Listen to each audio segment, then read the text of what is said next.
Hey everybody, it's time for another edition of What You Readin', where people ask me all the time, as a professional comic book writer of some standing, they ask me, what are you reading? You're writing all the time, but what are you reading when you're not writing? Well, that's what this show is about. So recently, I just flashed through like a extra large tub of buttered popcorn. This book by Quentin Tarantino called Cinema Speculation. And you all know Quentin Tarantino, iconoclastic, idiosyncratic, sometimes abrasive, always opinionated screenwriter and film director, and sometimes, unfortunately, actor. But and love him or hate him, you got to recognize that Quentin is one of the last truly independent filmmakers out there. A guy who stands by his product, won't back down, doesn't take no for an answer. Super self-indulgent, certainly, but he's undeniably a force in Hollywood, and he loves movies. And he's got, quite the track record, from Jackie Brown, Kill Bill, Glorious Bastards, and what I think is crowning achievement, Once Upon a Time in Hollywood, which is something I never thought I'd ever see Quentin Tarantino make, something approaching a serious movie. That's not putting him down. He's a genre guy. He likes lowbrow, trashy kind of movies, and so do I. So there's nothing wrong with that. But Once Upon a Time in Hollywood, until its final moments, is his attempt, I think, to make a serious film, whether he meant to or not. And got all kinds of attention, which it deserved. And generally, I like and enjoy all of his movies, with the exception of Hateful Eight, which I dearly wish I could unsee. But what this book is, it's really unusual. It's essays about film, it's criticism, it's an examination of the film process, it's reviews of certain films along with cinema history, and also part autobiographical, as Quentin basically explains who he is and why he got to where he got to, and his love of movies, particularly any kind of movie. So I was quite surprised by some of the movies he does like. They're not all of the same milieu, the same genres. But he was a grindhouse guy, and he talks about that.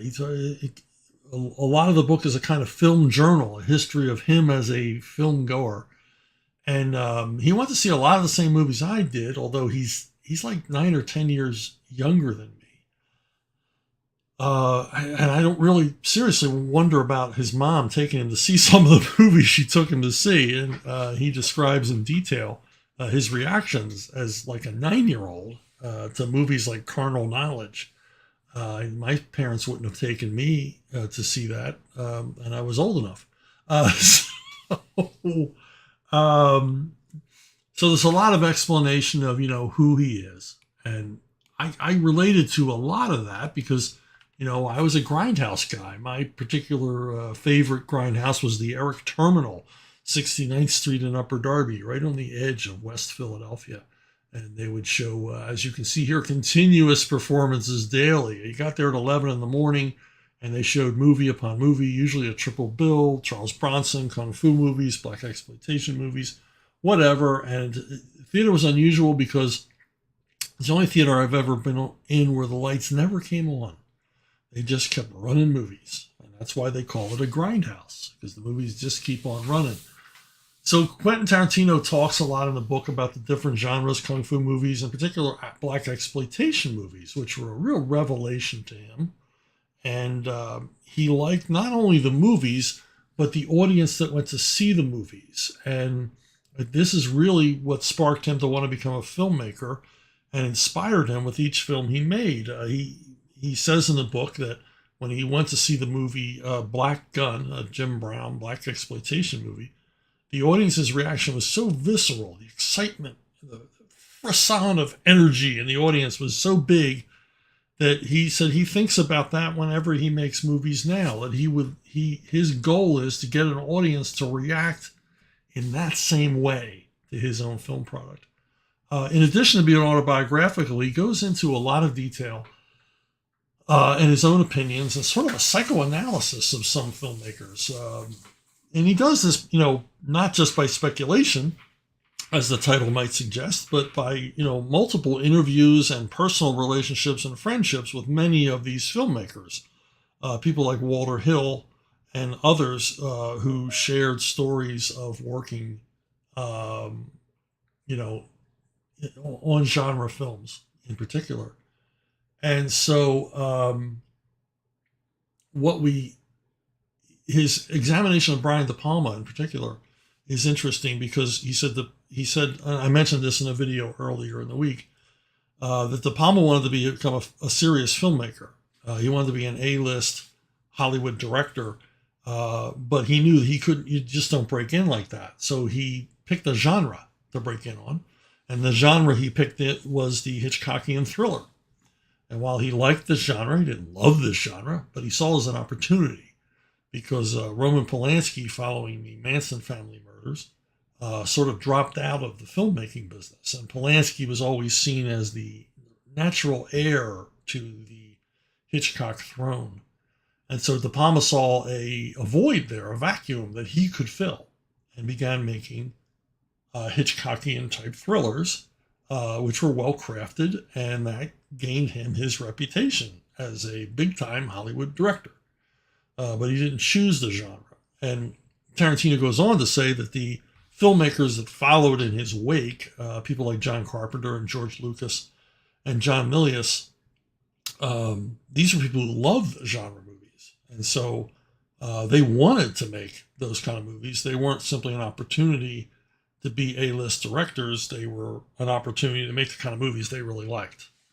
And it's a neat little revelation. He goes in a bit about Hitchcock, talks about Hitchcock as seen through the eyes of different directors. And what was particularly edifying for me was his absolute loathing of the movie The Bride Wore Black, which was Francois Truffaut's stated homage to Hitchcock that is the most un-Hitchcockian movie you would ever want to see. How a major filmmaker could say they were a student of Alfred Hitchcock's work and get everything wrong when they went to do a Hitchcock pastiche, it's beyond me. It's beyond Tarantino as well. There's not a memorable scene in this movie. There are no thriller suspense set pieces in this entire movie. And how you could say you made a Hitchcock film without one of them is beyond me. Because long after we forget the plots of Hitchcock films, they all had plots, but the plot was never important to Hitchcock. Long after you forget the storyline, you remember Cary Grant hanging off the, Mount Rushmore. You remember the shower scene in Psycho. I mean, and that was Hitch's plan. You remember those set piece suspense things were indelible. They were set in your mind forever. They were unforgettable. That's what made you come back again and again to a Hitchcock film to replicate those kind of thrills. He goes into the history and background of the movie The Getaway, and he had a lot of insider information because of Walter Hill's talking to Walter Hill, and you learn a lot about the production of this movie based on a Jim Thompson novel, why it wasn't exactly like the Thompson novel, why the studio insisted on changes. Casting always fascinates me. Jack Palance was going to have the Rudy role in this film, but didn't get it. Jack Nicholson was briefly considered for the same role.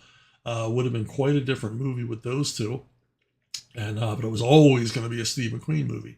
And he goes into a bit about a lot about McQueen and his appeal and who he was and what made him such a big movie star. He examines a movie called The Outfit, and he agrees with me that this is the best adaptation of a Richard Stark novel ever made. Richard Stark novels, his character Parker, famously being played by Lee Marvin, Jason Statham, Mel Gibson. But The Outfit is the closest, not only to the plot of the book, but to the feel of the Richard Stark Parker novels. And he goes into a long appreciation of Richard Stark, which of course I dug because I really like Richard Stark too. I discovered Stark a little earlier than Tarantino did. But, we were reading the same paperbacks around the same time, which kind of cool. He goes into an examination of John Flynn's Rolling Thunder, which is it is still a shocking action exploitation film starring William Devane as a Vietnam vet, prisoner of war, who's sort of an empty shell, sort of broken man when he comes home to the United States. And he has really no purpose until his family is attacked and he has to seek revenge. Also stars Tommy Lee Jones and James Best, who you may remember as the goofy sheriff on Dukes of Hazzard, as a seriously creepy bad guy. If you've never seen Rolling Thunder, you really need to check it out. Boy, this movie was hard to find in the 70s. I had to catch up with it years after its release because a lot of theaters wouldn't show it, and I think the studio that originally released it was pretty much embarrassed by it and kind of quashed its release, although it was always enormously popular with whatever audience I saw it with. He also goes into depth on Paradise Alley. And these are a lot of sleeper movies maybe you've never heard of, never seen, or heard of and have never seen. In Paradise Alley, Stallone writing and directing, and a film set post-World War II.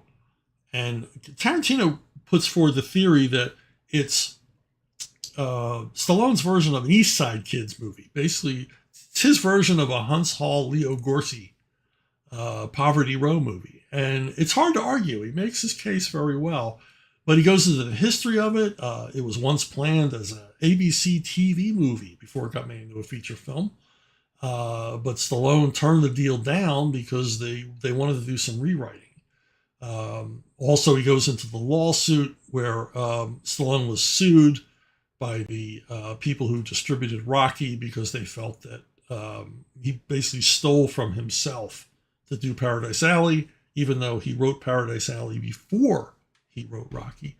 But what's really surprising in this chapter examining Paradise Alley is how huge a fan of Stallone Quentin Tarantino is. It's something I could never have imagined. I never really thought about it, but if I were to think of who are Tarantino's idols or who are people that he really respects in the business, I wouldn't have put Stallone on the list.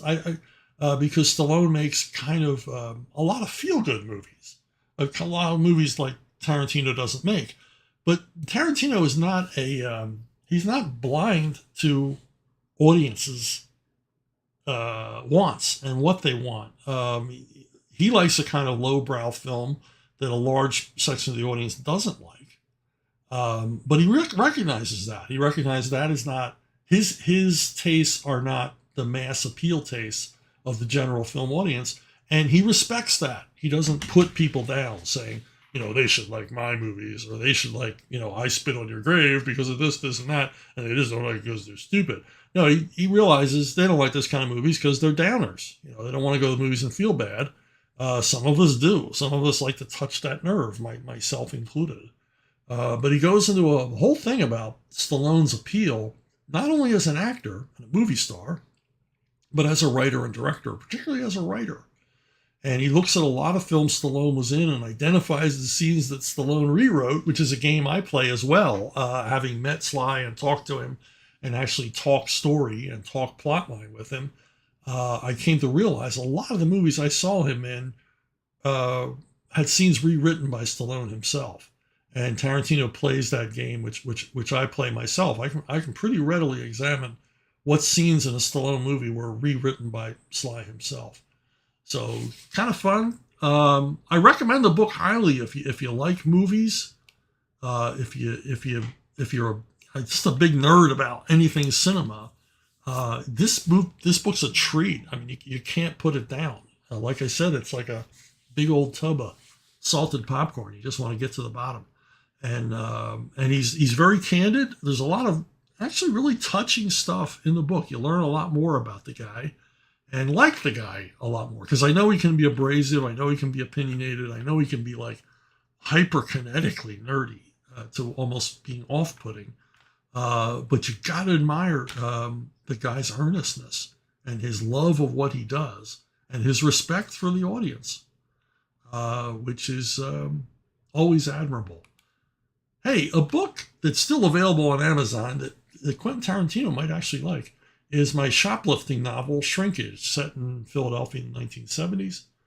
It's my homage to the old gold medal paperbacks of the 50s and 60s. You can find it. You can find it on Kindle, and you can find it in paperback as well at Amazon.com. I'll try to provide the link below. And I still got that Conan novel out. People are liking it. It's still selling briskly. You can go to Archaven, get the paperback and a free ebook to go along with it, or just go over to Amazon, and your friendly Amazon driver will drop it off at your doorstep tomorrow, so you can start reading The Siege of the Black Citadel. My second and third Conan novels are completed. The second one should be in release soon. It is called Caravan of the Damned. And that's about it for me. I'll be back next week and tell you what I read this week. How about that? See you down there.